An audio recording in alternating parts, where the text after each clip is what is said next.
Taxation means different things to different people.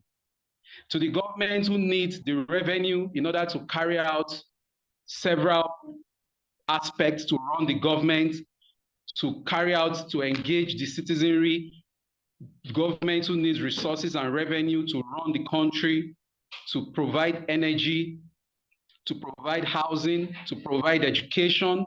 Taxation definitely means one thing to the government. And of course, taxation equally means another thing to the citizenry who are usually taxed. And especially because property taxation is regressive, it will mean that definitely such property taxation definitely means different things to the citizenry who are going to be taxed. And so today, we invite Mr. Chudi Ubosi to take us on this very interesting topic, property taxation as a source of income for government in Nigeria, issues arising. My distinguished audience, please let us welcome Mr. Chudi Ubosi. Thank you very much, Mr. Chudi.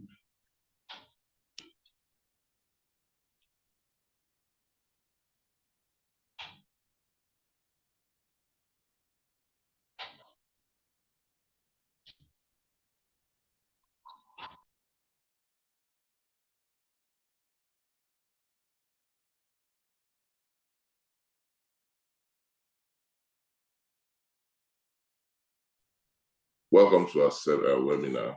Good morning, everybody, and welcome to our webinar titled Property Taxation as a Source of Income for the Governments in Nigeria. I'm sure many people will be wondering why we have chosen this topic at a time like this. I mean, we have a new government in place. We have, basically Nigerians are going through very difficult times.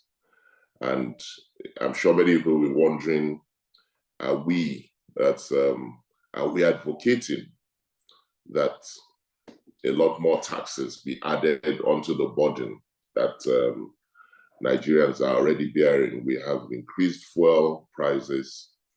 We have the harmonization of the exchange rates, which has brought on inflation to nearly 28%.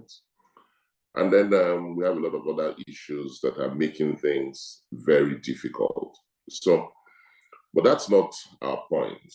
Our point this morning is basically to educate and also to remind the governments that even as they administer the country, there are so many other ways by which they can raise income. And we must never forget that tax is never really punitive. Tax is usually a token contribution, which is expected of the citizens to enable the government to run the country. So today we're looking at property taxation as a source of income for governments in Nigeria. And I want to start off with what exactly is property tax? When we go to the first slide, what exactly is property tax? Property tax, as the name implies, can I have the next slide? Property tax, as the name implies, is simply a tax levied on real estate and transactions on real estate. And when we talk about real estate or real property, we're talking about land or land and buildings, or even variants of these factors. It can be anything to do with real property. So that is what we can describe as a tax on real estate. It's a levy. It's a tax that is levied on property. In Nigeria, we have many different taxes. Many of us may not even know what these taxes are. Many of us may not even know that we pay these taxes in different forms. And the first one I'm going to take us through very quickly, I'm going to take us through a list of what these taxes are. Capital gains tax. Capital gains tax is a levy on the sale or disposal of assets, including real estate, and it's covered under Cap 42 of the laws of Nigeria, of the Federal Republic of Nigeria. Capital gains tax, let me just give you a brief explanation, means that if I bought a property, or if I bought an asset today, or I bought an asset in January, on January the 1st, 2023, and I decided to sell on the 30th of July, 2023, the asset would have appreciated. And so that appreciation in value between what I bought it, maybe I bought it for 10 naira and I'm selling it for 13 naira. So there's an appreciation of 3 naira on it. That 3 naira, there's a 10% tax on that capital gains because I have gained 3 naira. So there's a 10% tax on it, and that's what the capital gains tax is about. Withholding tax is paid, is 10%. It's paid on rents, on real estate, the hire for you to hire or move immovable assets and so on, under which real estate can be classified. Again, it's covered under Section 68 of the Personal Income Tax Act 104 of 1993. Withholding tax, again, is 10% on every rent, on every asset that can be classified as real estate. We have stamp duties. A lot of us, lawyers, realtors, I think those in a lot of stockbrokers and so on would know what stamp duties are. It's covered under Cap 411, Cap 411 of the laws of Nigeria. And it's a tax collected on every real estate related document. It's a stamp that is, you stamp the document to authenticate and validate them. For us as realtors or real estate people, tenancy agreements, certificate of occupancy, land agreements, mortgage deeds and deeds of assignment and so on are usually documents that are stamp duty. They're usually documents that are stamp duty, and those taxes again go to the government. Consent fees. Yes, many of us will be very familiar with consent fees because we all, one way or the other, when you operate in the real estate industry, you sell a property, we always talk about, look, you need to obtain governor's consent. So the consent fee came about as a result of the Land Use Act of 1978, and it enjoins the statutory holder, it enjoins the holders of the C of O, certificate of occupancy, to first obtain the governor's consent before alienation, before a sale of their interest in real estate. So you need to go and obtain the governor's consent, mortgage, sale, assignments, sublease, and so on. But even as I speak now, a lot of us will know that this is being done in reverse, because at a certain point in time, it was discovered that it was difficult to go and actually obtain the governor's consent before you sell. So it's the case of, if I want to sell my house, I need to apply to the state government or to the federal government and say, look, I want to sell my property. And then they would process my letter and give me approval, which I would then pay consent fees. So the order was reversed. So what happens now is go ahead and undertake your transaction and then apply to the government for approval. Ordinarily, they would have no reason to stop you. So these consent fees are paid, and it varies from state to state. It varies from about 3% in some states to as high as 15% in other states. Registration fee. This is paid on instruments, again, documents presented to the land registry. They're paid on documents presented to the land registry for registration of documents. The registration ascertains that the property is given a title number, making it traceable and enabling the government to document it in the register of titles.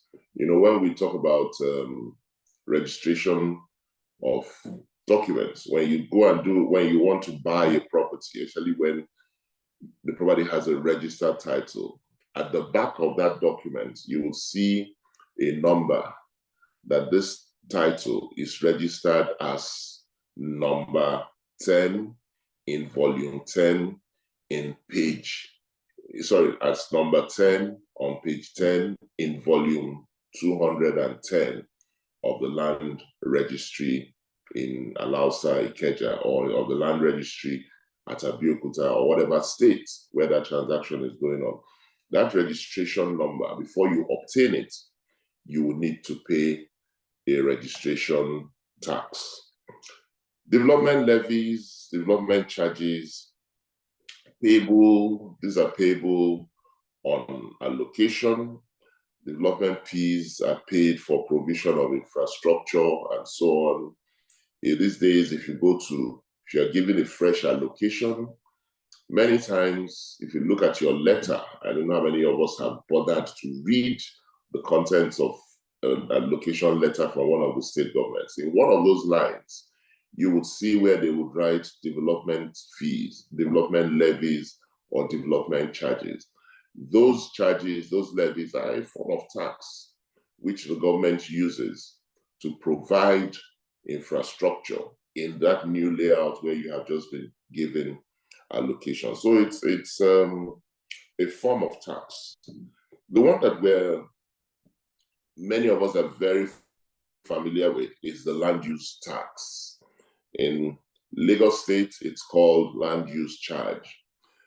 Normally, in Lagos State, let me start with Lagos State and I will explain this a little more. Lagos State consolidated a lot of those taxes into one. They consolidated the ground rent, the tenement rate, neighborhood improvement charges, and so on, into one singular tax, calling it the land use charge tax. And what they do now is collect a bulk sum, and they have their own formula for dividing it, because some of these charges, some of these taxes are also local government taxes, some are federal taxes, and so on. But Lagos State, as much as possible, has started collecting them as one, and they have their own formula. So many of us are familiar with this because this is what we have received, or we receive regularly in our homes, in our offices, and properties that, if you're in the business of real estate and you manage facilities and so on, you'd have received the land use charge bill. It's actually a total aggregation of a lot of small taxes that were put together. So that's what the land use charge is about. Many states took a cue from Lagos State and have indeed introduced this land use charge. I know that in a place like Anambra State, they have it. In Oyo State, they have it. In a couple of other states, I think in Ekiti and so on, even Abeokuta and so on, they have the land use charge, because then it's easy for them to collect when they put it up as one, and it's a lot easier for them to administer. So the last one is the regularization. Also, not the last one. I have two more. Regularization of title charge. Again, let me give you where that came from, because it is still being paid even as we speak. We shared this morning. The regularization of title charge came about because of an impasse, because of a problem between when the former president, Obasanjo, was in Lagos, was the president of the country, and the current president, who is Asiwaju Bola Tinubu, was the governor of Lagos State. And there were a lot of federal government properties which the federal government wanted to sell. And so the ones within Lagos State insisted that these were properties that were in Lagos State, and if the federal government did not want them anymore, it behoved on the federal government to return the properties to Lagos. So let me put this in perspective for you. Ikoyi, for example, is a federal government layout. It was primarily a federal government layout. Remember that Ikoyi, Lagos State in itself, was at the onset the capital of the country, and Ikoyi was laid out by the then federal government. So what Lagos State was saying are things like, look, return all the federal government properties in Ikoyi to us, which is easily 50-60% of the entire Ikoyi, a lot of Victoria Island, and a lot of other federal government assets. The old federal secretariat, which today still lies abandoned as a result of this staying in Passy, things like 1004. And I could go on and on. So when Lagos State saw that they were not going to win this battle, they decided that, yes, okay, if you buy property from the federal government, we will not give you title. We will not give you approval to build or to redevelop, or you can obtain your consent from the federal government, that's your problem, but you will not be able to redevelop that property or have any transaction with the Lagos State government as long as that title remained in the federal government, as long as it remained the federal government property. So they introduced at that time what is called the regularization of title. So if you bought a 1 acre site from the federal government, you came back to Lagos State government and paid a regularization charge. That regularization charge varied. If you bought in Apapa GRA or Ikeja GRA, because also remember that federal government owned a lot of properties in Ikeja GRA, things in the Nigerian Airways, for example.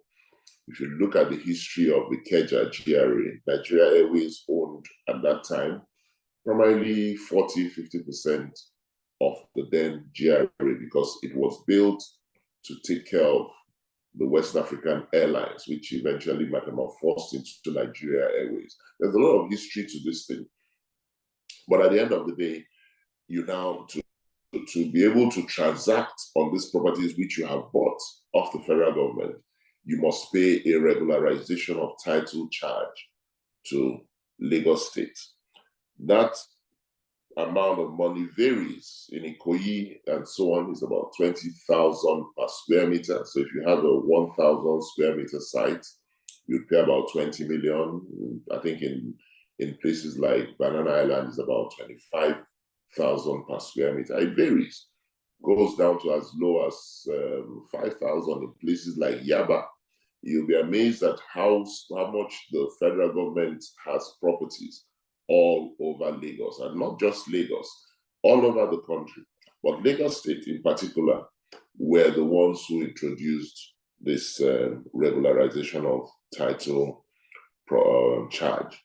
So that's the story. Many of us may have been hearing about this regularization of title charge. It is actually a tax, and I'm just giving you a background to it. The next one is the value-added tax. The value-added tax is levied on services rendered by real estate professionals. They are VATable. You pay a VAT. So if I undertake an asset valuation for you, if I lease out your property, if I sell a property, if I undertake facility management for you, under Decree or Act 102 of 1992, my fees are VATable. I pay VAT, value-added tax, on the fees that I earn on those transactions. So that again is a form of tax on real estate. And the last one is estate duties. estate duties are paid, they become payable on the estate of a deceased, of which a probate or letter of administration is sought by the family. So when you're deceased, your family needs to obtain a letter of administration and to be able to continue to administer your estate. So they need to pay 10% tax on the value of the deceased estate to be able to obtain a letter of administration from the government. Let me move very quickly, and now we'll talk about the advantages of advantages of property, real estate, or make how easy it is to be able to levy taxes on real estate, and why it's a very good form of income for the governments in Nigeria. So I just talked about, I took my time to talk about the various kinds of taxes that can be levied on real estate, because a lot of us, many still believe that it's just the property. It's just real estate, it's just real estate. No, there's so many other taxes that can be levied, directly and indirectly. So very quickly, why is real estate such a good asset on which to levy tax? One, it's identifiable. Ownership is rarely in contention. Ownership is rarely in contention. Real estate is identifiable. Wherever you go, you will see real estate. If you look at a property, you can always say who is the owner of this property. Yes, we have the contentious ones, but they're few and far between. So real estate is very easy to identify. It's visible to anyone. It is stationary. Real estate is stationary. It cannot move. I can decide today I can move a car. Even me as a person, I could move and nobody will be able to locate me. But real estate, once it is developed, you cannot move it. The worst you can do is to knock it down and redevelop it, but it is stationary and it remains there. Real estate, because of what it is easy to administer. The tax is easy to collect because, again, it is real estate. It is stationary. You can identify the owner.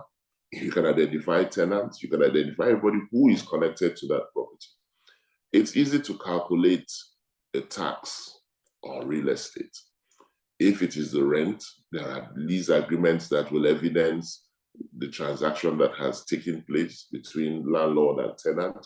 If it's a sale, it's easy to evidence the transaction and so on. So it's easy to, and the owner of the property and the administering authority, the tax authorities, both parties, the formula to arrive at the tax payable is somewhat available to everyone. So both parties can actually sit down and on their own calculate and determine liability and how much is to be paid. The fifth advantage is that it's an ad valorem tax.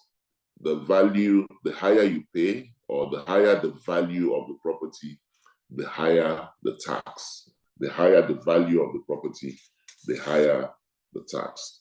Going forward to number 6 advantage, a good tax administration system as a byproduct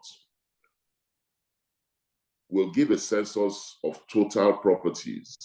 Will give a census of total properties in the locality. A good property tax administration is an invaluable tool for planning and provision of services and infrastructure. A good tax administration program is an invaluable tool for planning and provision of services and infrastructures. I'll give you my experience.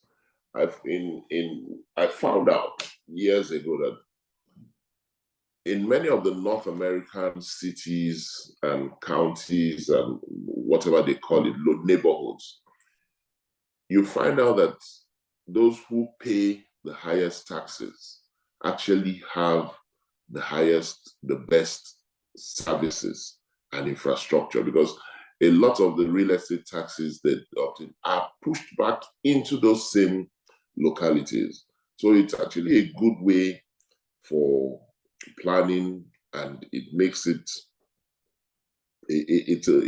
because in also collecting this tax, you have a census of all the real estate in your locality.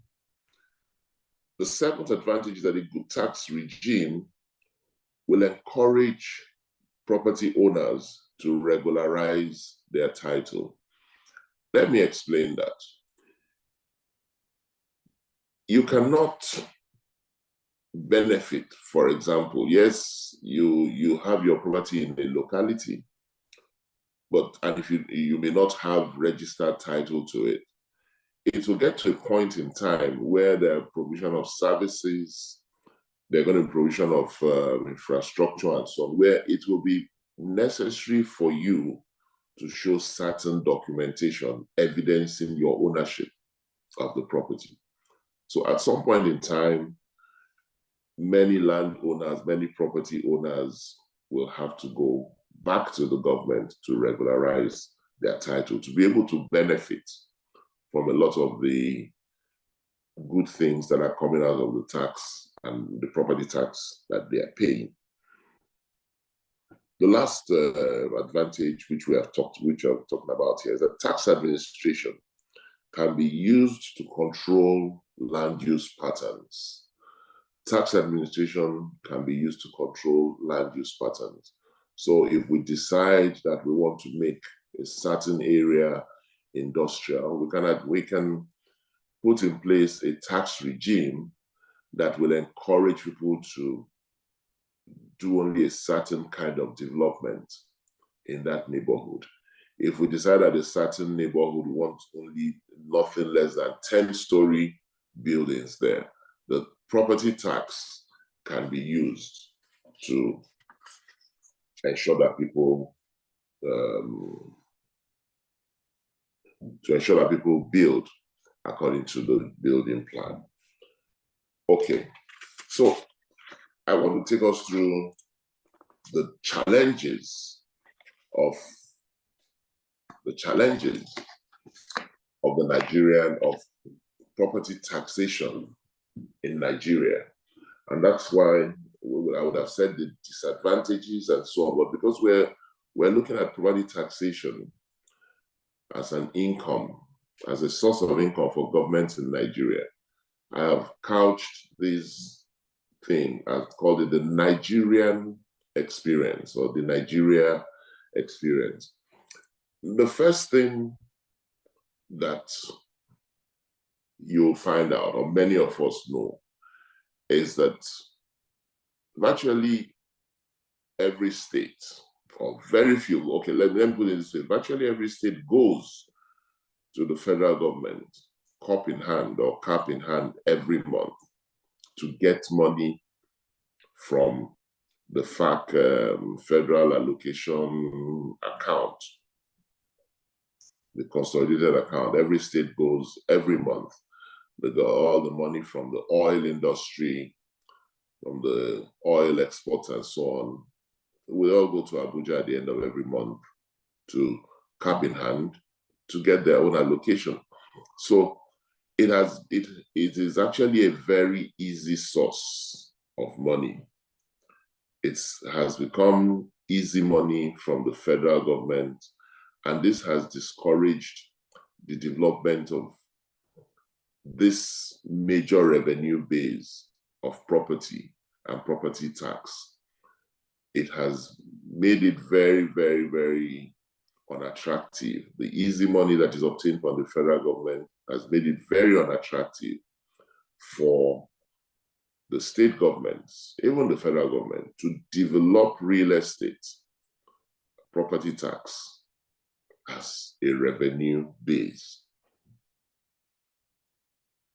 The second challenge we have is that in Nigeria, till date, nobody can tell you or give you any data on real estate in Nigeria. Nobody can give you any data. How many properties do we have? How many semi-detached houses? How many terrace houses? How many those terrace houses, the flats, are they 2 bedrooms, 3 bedrooms? Today, we do not have any data whatsoever on real estate. We don't have, the data is very, very, very minimal. And if you listen to some of the statements of the new Minister of Housing, one of the things that he has constantly repeated in the last week or so is that providing real estate data will be one of his focal points whilst in office. The significance and importance of real estate data cannot be overemphasized. Data remains the key thing that every government needs for planning. And unless you have that data, even property taxation, getting your dues from real estate will be a problem.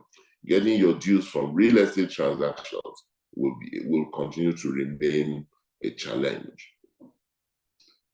Well, the third one is wrong valuation, over-assessment, under-assessment, without casting aspersions on anybody. A lot of us know what happens when we do some of these transactions on real estate.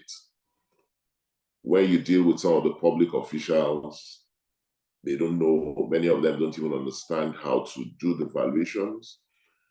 Many of them don't understand how to value assets. Many of them don't understand the provisions of some of these laws that even give them the cover to do the valuation and provide you a figure on which your tax will be based. Many of us in real estate practice still have a lot of problems with the valuation methods that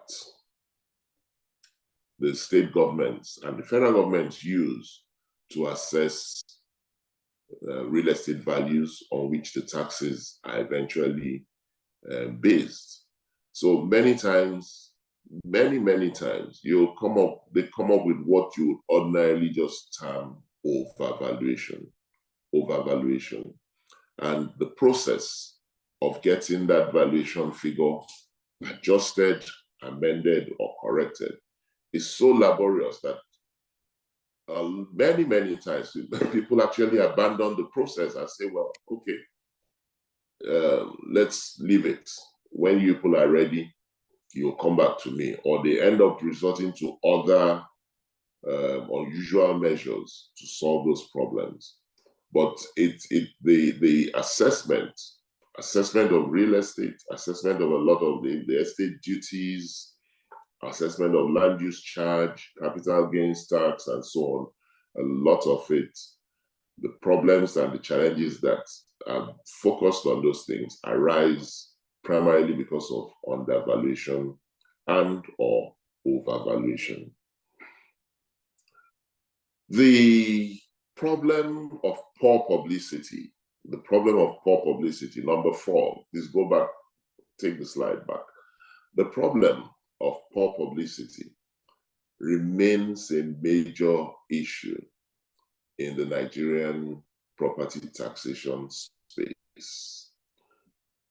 Remains a major issue. Many times we just sit at home and then you see some government official at your gate and he tells you he has come to value your property, or you sit down in your office and you receive some documentation.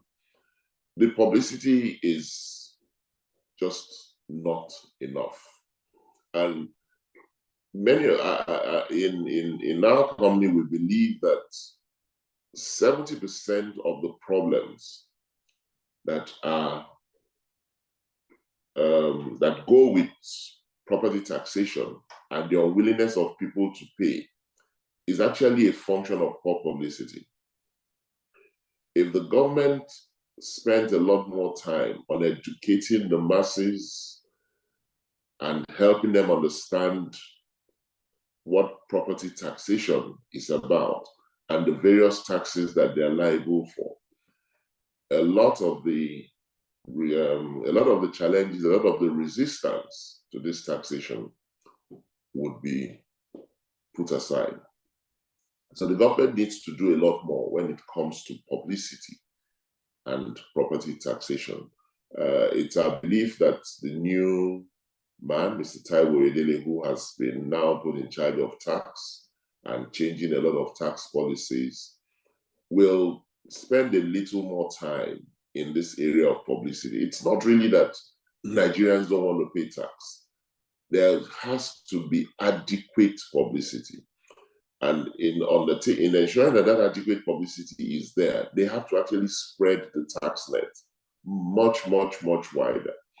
In a country of about, let's even say, 120 million, 120 taxable, or let's even say 80 million taxable citizens, less than 10 million of Nigerians, the records are there, less than 10 million Nigerians pay tax. So there's still a need to engage in adequate publicity to drag in the 90% of group one, or the 70 million people, or 90% who are not yet in the tax net. And most of that will come from good publicity. Okay, so the high taxes and the high tax rates, that again is a major problem that we see every year. The governments come into power, they want to be able to meet up with the demands, and they want to be able to, the promises they have made during elections, they want to be able to make them come to reality. So they go out, they charge their internal revenue staff, go out and they give them outrageous targets. So the staff go out there, they are levying you taxes that even then the staff cannot defend and do not understand. Many times when you ask them, they tell you, look, we have a target, we need to make so much money. But that in itself, that in itself is not what the tax and property tax thing is about. There should be some measure, the tax should be such that it cannot even be a pressure to pay such taxes. It shouldn't be pressure. You shouldn't be pressured to pay those taxes.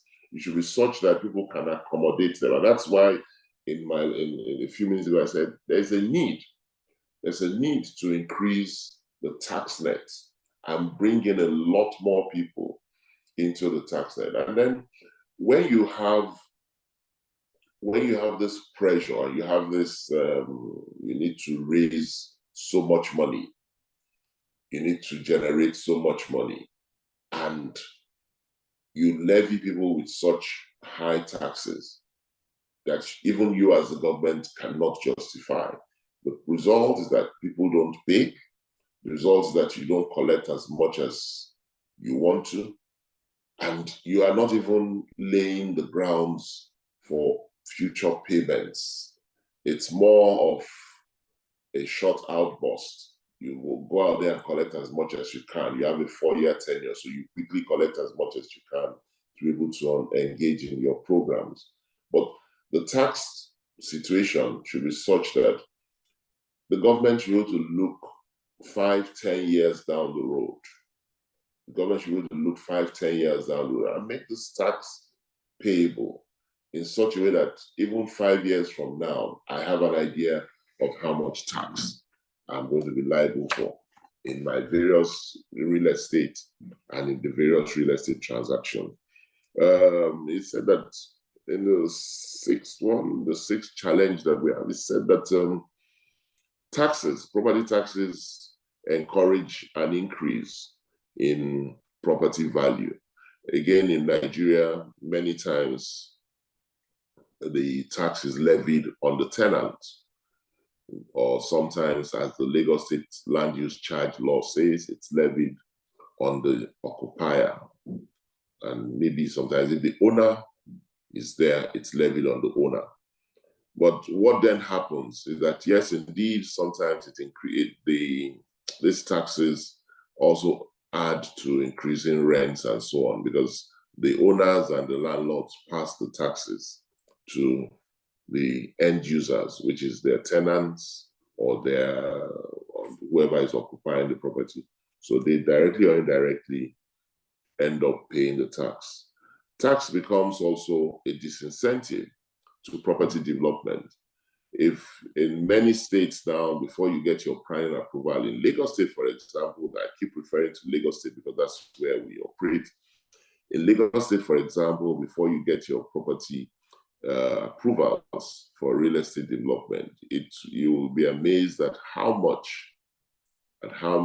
you will pay in terms of planning fees, how much you will pay in terms of development levies, and so on. And you are looking at these taxes, these charges, these levies, and you're seeing it immediately affecting the viability and the feasibility of your development. So at some point in time, most people want to pull back and say, look, let's wait a while and see how this plays out. Poor work ethics, nonchalance in the collection of taxes, especially amongst some of our public servants. Many of them don't go out. They're not interested in collecting these taxes. I dare say that, let me give you a very typical example.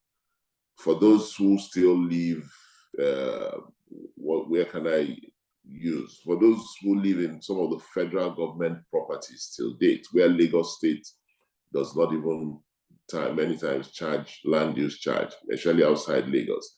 I am certain that till date, not one of us has received a demand note from the federal government housing or land staff.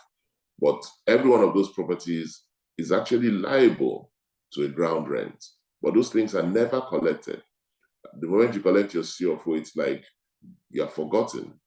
Those things are liable to a ground rent that are supposed to be reviewed every 5 years. It's a token, it's a peppercorn rent. Some of them are as low as 250 naira, 200 naira. Many should have increased by now in line and in view of the inflationary trends and so on. But truth is that nobody asks for these rents. So there's very poor work ethics and nonchalance in the collection of these taxes. We talk about the lack of visible impact of the taxes that are paid. That in itself is one of the major challenges why there's a lot of resistance to paying not just property tax, to paying any kind of tax in Nigeria. The disconnect between those in government and those who are governed, the lack of trust, the lack of visible infrastructure and services, and then just a general attitude of them versus us. People live in their homes, there are no roads, there's no water, there's no electricity, the drainages are not done. And so many times they wonder, they ask themselves, what are we paying tax for? And again, that resistance, which then becomes a challenge to property taxation, comes up. No account is taken of the owner's ability to pay. Very true. Property tax, we had said before that the higher the value of the property, the higher the tax. It means very little for a man who made a lot of money some years ago, managed to build a very good house, and then has fallen onto hard times. Yes, he would have a property that has a lot of value, but his ability to pay the property tax or to pay tax on transactions related to that property, he may not just have the money, and no account is taken of his ability to pay. The last one is the poor administrative processes. I've talked a bit on that, the need for the governments to make it easy for people to appeal their tax rates, the tax charges that are levied on them, the need for a quick resolution of these things, the need for people to understand even the process of the valuation. There's many things under the administrative process which I have talked about but they need to be dealt with. They need to be dealt with to improve the transparency to improve the integrity of the system, and to also improve the accountability on the part of the government, even as they collect these taxes. Okay, so that's that. As I begin to round up, I have a small table there as I begin to round up. I have a table which I want you to look at. It shows the percentage of tax in relation to overall annual revenue in certain cities and states of the world. Excuse me. I'll start from Lagos State, which is our own, within our own country. Lagos State, as many of us know, have a mantra. They say land is their own oil. So they levy a lot of taxes. They levy a lot of taxes, they levy a lot of charges, and so on real estate.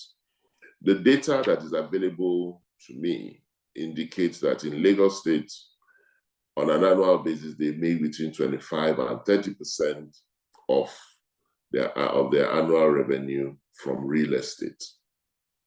But Lagos State in the whole of Nigeria is clearly a state on its own. We have Anambra State and virtually every other state in the country.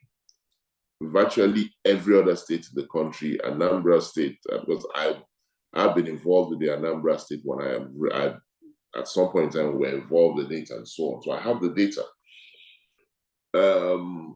In Anambra State and virtually every other state, less than 1% of their annual revenue is from real estate. In fact, in many states of the country, there is nothing like land, there's nothing like property taxation, directly or indirectly. People don't pay things like stamp duties. They only do it when they are forced to. People don't go to obtain their consent. People don't go to pay land use charge, nothing. These are areas where the governments need to improve on and begin to see how they can generate these taxes to be able to run the government and to be able to provide even more services and infrastructure for its citizens. But then take a look at the rest of the world. In Rio de Janeiro, they make 30% of their annual revenue. Rio de Janeiro is the capital of Brazil, if I remember. They make about 30%. And when we say 30%, please remember that we're talking about trillions of dollars. This is not billions of dollars.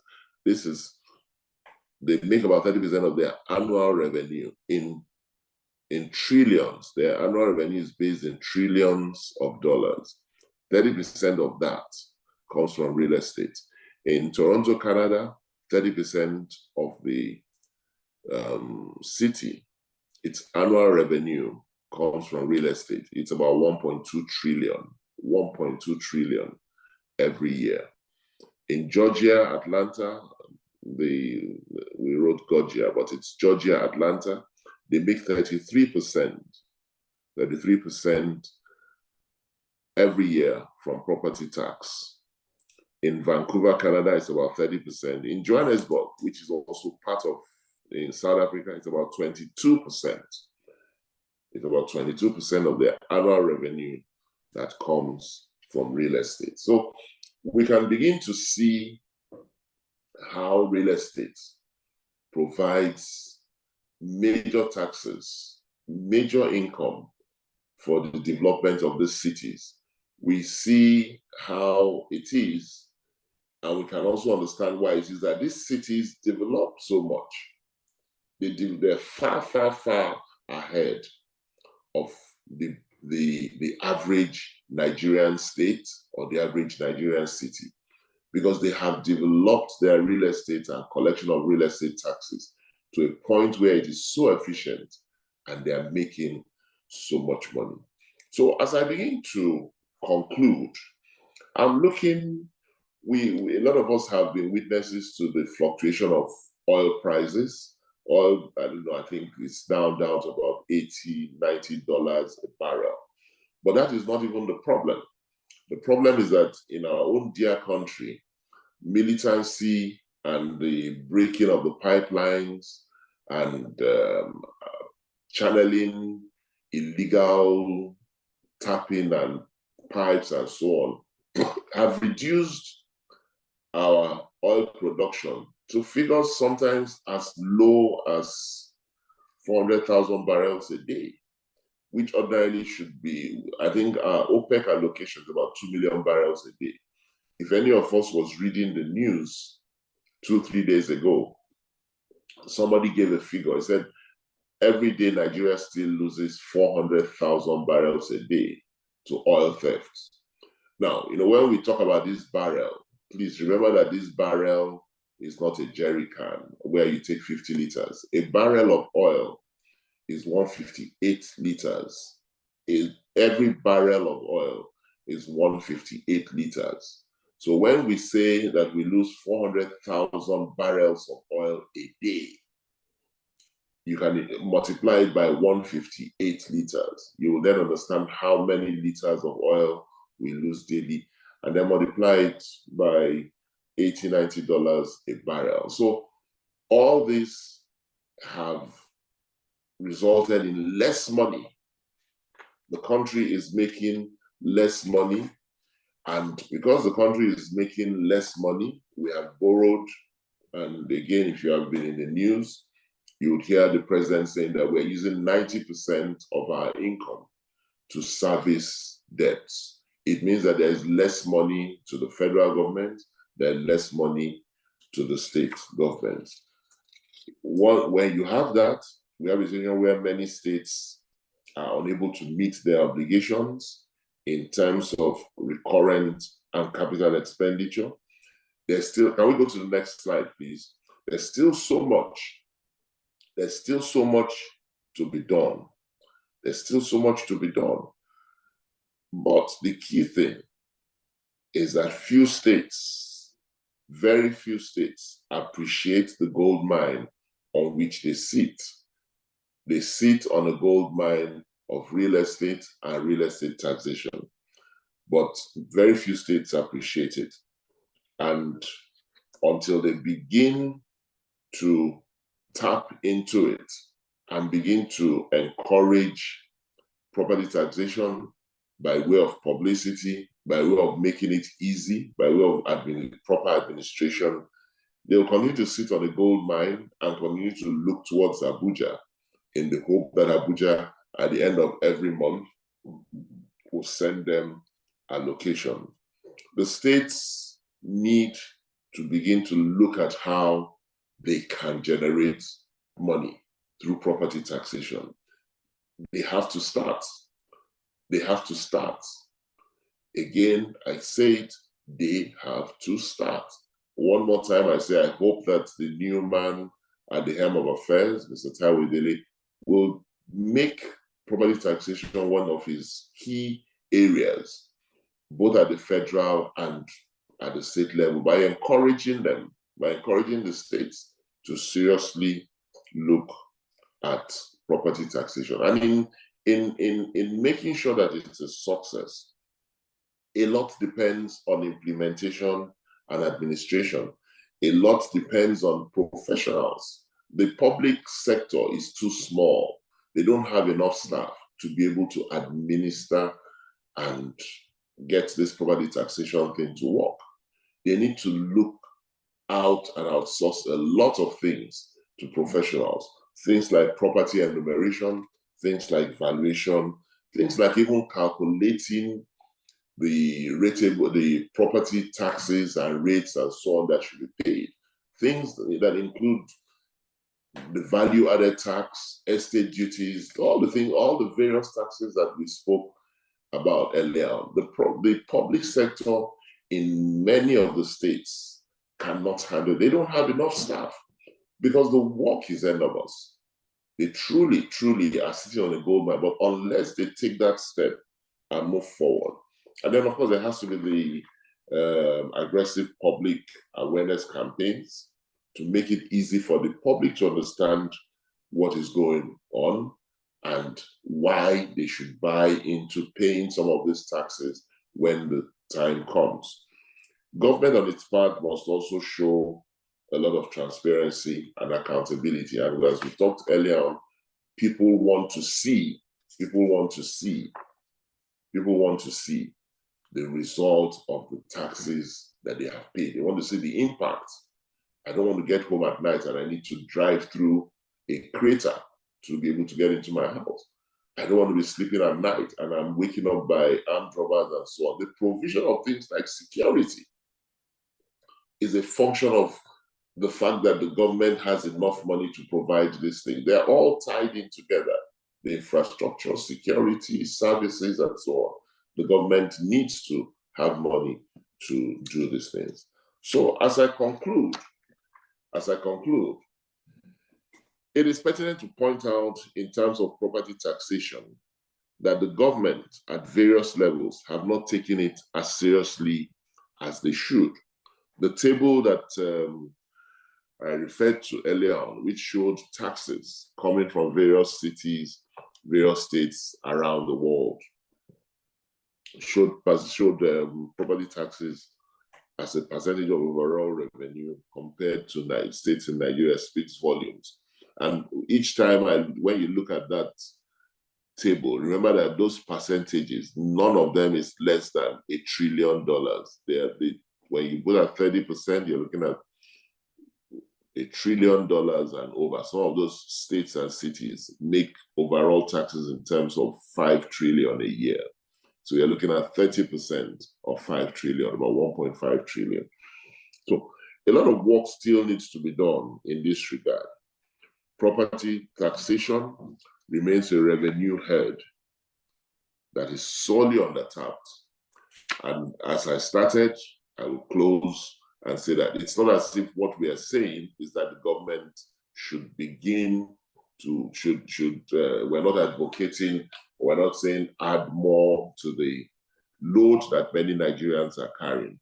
But the process should begin to be put in place.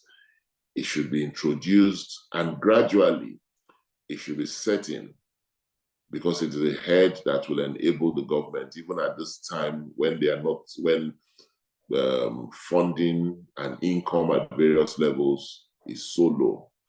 The property taxation at the various levels, state and federal, should be encouraged. Thank you for listening, and we remain open to questions and further clarifications. Thank you very much. Thank you very much indeed. Thank you very much indeed, Mr. Chudi. Thank you, sir, for a most didactic, a very insightful, and most educative presentation. We thank you most profoundly for that presentation, sir. Within just a couple of minutes, you have been able to share with us how taxation, property taxation to be more precise, can actually be a veritable tool for planning, how the 36 states in the country and the FCT are actually sitting on a gold mine, how they have to tap into the resources of taxation and use the revenue accruable from that taxation to better the lives of its citizenry. And so we want to thank you once again for that presentation, sir. We also thank our listeners, our most esteemed audience. I can see the questions coming in. I'd like to take the questions. Mr. Chudi will be taking the answers as I read the questions. I will take the first from Mr. Ajikobi Alex. Ajikobi Alex is saying, greetings to the Ubosiele and company team. So much appreciate your advocacy around all sensitive aspects of our profession. And then Mr. Ayo Subey is saying that, can all the taxes be applicable to a single property? If yes, would that not be multiple taxation?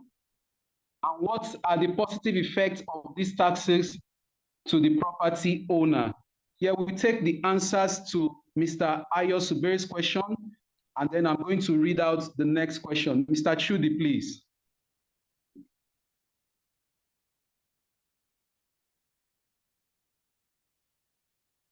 Did you get that, sir?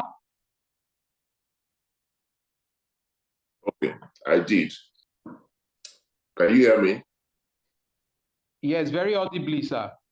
Okay, thank you very much for the question, Ayo. It's unlikely. There are so many taxes that I have mentioned or have talked about this afternoon. There's so many taxes. Not all of them can be applied to the same property. There are a lot of taxes come up at different transactions, for different transactions. Estate duties, unless you are doing probate or letter of administration, you're unlikely to have any issues to do with estate duties. VAT, unless you are a real estate person offering services. So these various taxes apply at various times, various transactions, various incidents. What is the effect of all these taxes? I do not believe, I state categorically that there's nothing there about double taxation. There's nothing there about double taxation. Many times these are taxes that are covered by law. The land use charge is there, stamp duty charge, the tax is there, the development levies are there, estate duties, it's there, and so on. They're covered by law, and it's not double taxation. It's not double taxation. But again, one thing that we in Ubosele and Co advocate is always use a professional. As much as possible, once you get outside your area of competence, get a professional. Get a professional. If you get involved in dealing with the tax authorities, you really honestly should have a professional on your side who would advise you in terms of what you should be doing and what you should be paying, and whether even some of these taxes are the right amount of taxes that you should be paying. So as much as possible, try and get a professional working with you. Thank you. Much, sir. Let the questions keep coming. And if you have contributions or corroborations to what Mr. Ubosi has just shared with us, you could indicate by raising your hand, or you could simply drop them in the comments or question and answer session. Yes, I have another question coming from Juliet. Adiola Juliet Odumeru is asking, how can government introduce data collection on property tax in Nigeria? And what is its benefit? Because to get precise and accurate information, we should have reliable source of data for decision making. That question is coming from Adiola Juliet Odumeru. So I think Mr. Chudi should take that answer before I move on to the next question. Thank you, sir. Okay, thank you very much, Ms. Adiola Juliet. Your question is, how can government introduce data collection on property tax? Data itself is a step-by-step thing. I had said earlier on that one of the major problems we have is that we don't even have enough data on real estate in Nigeria. Let me give you a typical example. If you ask today, what is the housing deficit in Nigeria? They will tell you, you would have figures from 16 million to 22 million. Then we had our former Minister of Works and Housing, Mr. Fashola, who said the housing deficit was not that high because he was now counting houses in the village and so on, where people had abandoned or people who had moved to the cities. So the housing deficit was not much. But the truth is that even in Nigeria today, we don't know what the housing deficit is. But we have adopted 16 million because that's a figure that the United Nations gave us almost 15 years ago. Has it reduced? Has it become more? We don't know. So the first thing is there has to be a consensus effort. The government must actually get about counting real estate. The government must go about counting real estate. Either the states do it, each state would have to do it on their own, or the federal government will have to do it on their own. But the only way to get data on it is actually to go out there and get data. And it's when you get that data that you then will be able to levy taxes. So things like land use charge, things like VAT, sorry, not VAT, stamp duties, registration fees, and so on and so forth. It then becomes easier to administer. And then what are the benefits? What are the benefits of this data collection? Data is something that is, you cannot hold, what's the word now? Data is, the significance of data to proper planning cannot be overstated. Let me put it that way. The significance of data to proper planning cannot be overstated. Data is what will enable you decide, okay, we are going to build a road from Alimosho to Ikoyi because we have suddenly realized that there's a huge population of people that use that access. It's data. Data is what will decide, data is what helps you decide how much electricity you need to put in Ikoyi, in Ikorodu, for example. How much electricity do you need to put in Ikorodu? It's data. Data is what helps you decide how much security do you need to provide in Ikperum. So the benefits of this data and the taxation and so on can never really be overstated. It's something that we encourage the government to do. And you know, the point is, it will be expensive to do this thing. Yes, there's a plan. Every time there's a census, a population census taking place, part of the census includes housing data.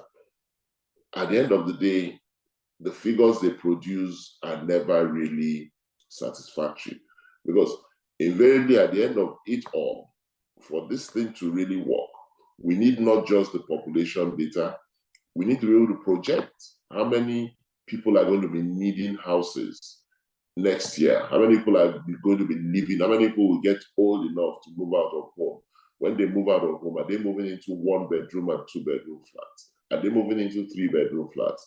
If they're moving into 1, 2, and 3-bedroom flats, how many of those 1, 2, 3-bedroom flats are needed? How many are available now? How many more do we need to build so that there's no deficit in accommodation? But let me not be too detailed. Data is very important, not just for taxation, but even to provide the services and infrastructure. And we need this data if the governments at state and federal levels are going to make any serious impact in meeting a lot of their campaign promises and a lot of the aspirations and demands of the average Nigerian. I hope I answered that question. Yes, sir. Thank you most profoundly. I'd like to say that, yes, you did answer the question. I just want to dwell a little further on the table that displays the percentages of tax that is realized by different states, the one from Lagos, the one from Anambra, and the one from different cities across the world. Sir, please, could you dwell a little further on that table? I mean, is there something they could be doing in those cities? You cited the instance of the United States of America, for example, and we read about the mileage tax, for example. You cited the instance of Rio de Janeiro in Brazil, and we read about the Imposto Predial Territorial Urbano. I mean, those are policies, those are parameters that are implemented in these countries. Is there something that Nigeria has to do? Is there something we are not doing at home? Is there something we need to replicate so that we can extend that tax net and so that we can make our citizens see that taxation need not to be necessarily seen as being punitive, but that beyond being punitive, or aside from being punitive, taxation, property taxation can actually be a veritable source of generating revenue, revenue that can eventually add to the quality of life of the same citizenry. So, sir, please, could you dwell a little more on that table? Is there something, especially the Latin American countries in that table, for example, because just a couple of years ago, the margin of disparity between our own dear country and those Latin American countries, the economic disparities were not so far apart. But you look at it today and the gap is just very wide. So please, sir, could you dwell a little more on that table and tell us what we need to do as per policy so that within the next 3 to 5 years, we can begin to see a kind of expansion in the tax net that can also up the percentage in our own cities in Nigeria. Thank you, sir. Okay, thank you, the moderator. I think my response to this answer will be more of, will be less professional and more of basically just answering the question. Let me say that is there more that can be done? There's nothing that goes on in many of these states. Many states that you have looked upon, I've looked at on my table: Toronto, Atlanta, Georgia, Rio de Janeiro, Johannesburg. There's nothing special. There's nothing fantastic about those cities and states other than one, there's a commitment. I want to use the word, there's a lot more commitment from those in government. There's a lot more commitment from those in government to ensure that their cities work. There's a lot more commitment. Let me also say that there's a lot more awareness in terms of the citizens and their rights and their demands and the need for integrity and accountability from their politicians. Many of these things are lacking in Nigeria. Many of these things lack in many of the states. I can assure you that if you do a random poll go to states outside Lagos and do a random poll, many people have never heard anything about property taxation. If you call 10 people and ask them about property taxation, they probably cannot mention more than one or two. So there's the issue of accountability and integrity on the part of even the politicians and the need to willingly provide these services and understand that their role is not to go there and feather their own nests, but their role is actually to go there and make the lives of the citizens a lot better. Now, having said that, many politicians and the pressure and the way they get into office in Nigeria makes their thinking, a lot of their thinking, very short term, very short term. And when I'm saying short term, they want to do things very quickly. They want to do things very quickly. Nobody wants to.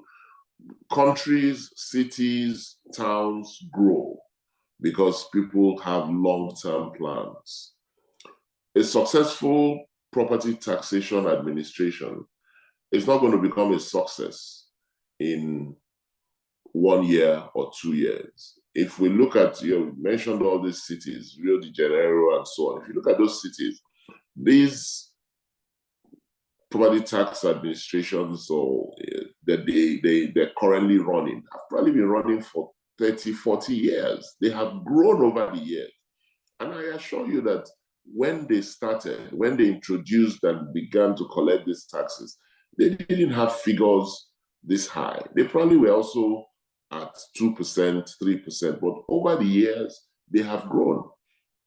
So it's because they have had a long-term view. Our politicians have a short-term view in dealing with a lot of these matters. The other thing, of course, is the will, the will to make a difference. Do our public administrators have a will? Do they have the will? Do they have the desire to make a difference and leave a legacy behind? I don't think so. And lastly is the issue of publicity. And of course, at the end of the day, people can see the impact of the taxes that they pay. There's really no magic. There's no magic wand. There's no silver bullet to get these things done. The point is, at the end of it all, is there a relationship between those in public administration, those who are governing, and the governed? Is there a social contract? It's actually called a social contract. You go in there to make my life better. These are the things that are missing in Nigeria. It's not about, I assure you quite honestly, it's not about the laws. It's not about the laws. It's not about the forceful implementation of these things. No. A lot of it is the willingness on both sides, at the government level and the level of those who are being governed.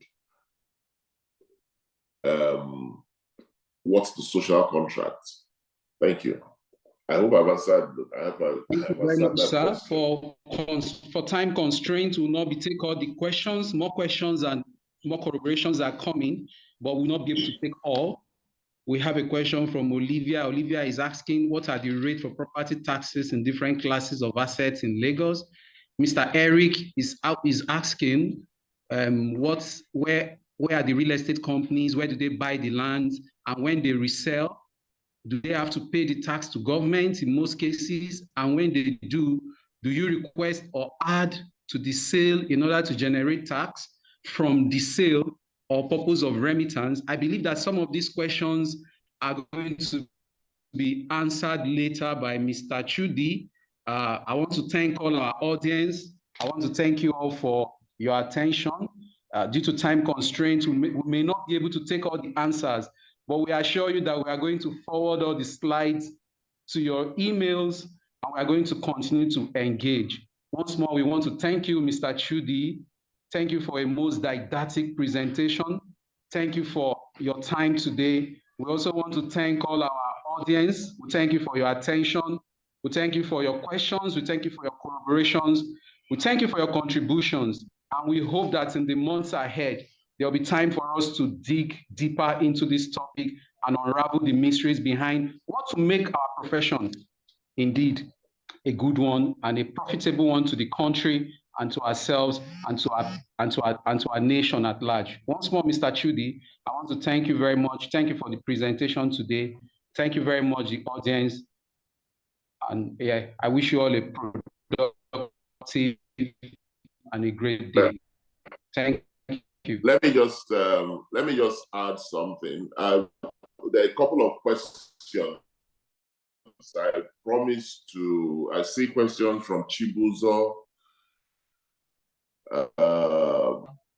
We'll answer each and every one of those questions. I'll respond in writing to each and every one of those questions.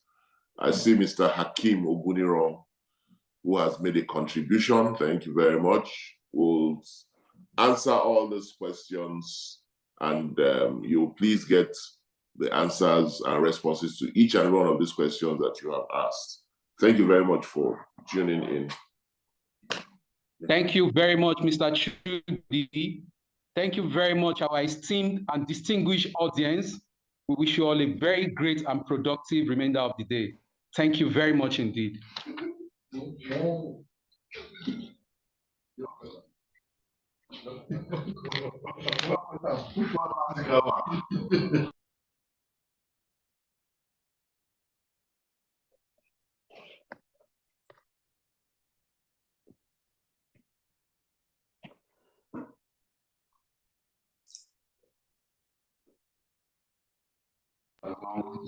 your file, your profile.